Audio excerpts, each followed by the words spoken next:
দেখতেই পাচ্ছেন ছাত্রদের বিশাল বড় একটি আন্দোলন চলছে। আন্দোলনটি মূলত হয়েছে শিক্ষকের গায়ে হাত দেওয়ার জন্য।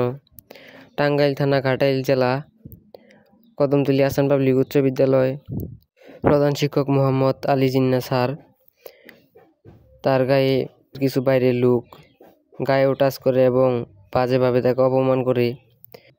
তার জন্য শিক্ষার্থীরা বেরিয়ে পড়েছে আন্দোলনের জন্য। দেখতে থাকুন আন্দোলন।